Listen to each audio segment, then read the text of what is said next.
प्रसव पीड़ा दुनिया की सबसे बड़ी पीड़ा होती है जिसे केवल मां ही सह सकती है। आज भानुप्रतापपुर में इस दर्द को कई लोगों ने तब देखा जब एक महिला अस्पताल परिसर में एक्सरे रूम के बाहर लेटी हुई रो रही थी। तड़पती ये मां किसी तरह अपने पेट को संभाले हुए थी। किसी को कुछ भी समझ नहीं आ रहा था। इस दौरान प्रेस क्लब अध्यक्ष अजय साहू एवं पत्रकार मयंक सोनी भी मौजूद रहे।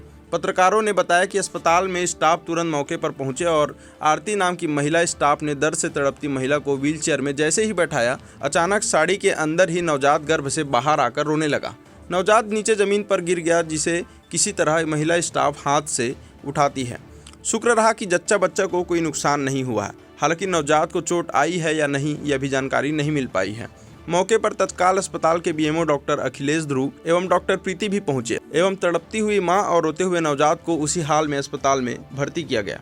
हैरत की बात यह थी कि परिवार वालों में से महिला के साथ उसके पति डोमार सिंह निवासी कन्हार गांव भी मौजूद था और वह पर्ची बनवा रहा था। मौके पर जब वह आया तो उसे पत्रकारों ने इस बारे में उससे पूछा तो उसका यह कहना था कि इस बारे में उसे जानकारी ही नहीं था कि उसकी पत्नी गर्भवती है। इस बात को सुनकर मौके पर मौजूद लोग भी सन्न रह गए। भला एक पति को ये बात कैसे पता नहीं होगी कि उसकी पत्नी गर्भवती है। हालांकि अभी दोनों अस्पताल में भर्ती हैं। पखानजूर से विप्लव कुंडू की रिपोर्ट।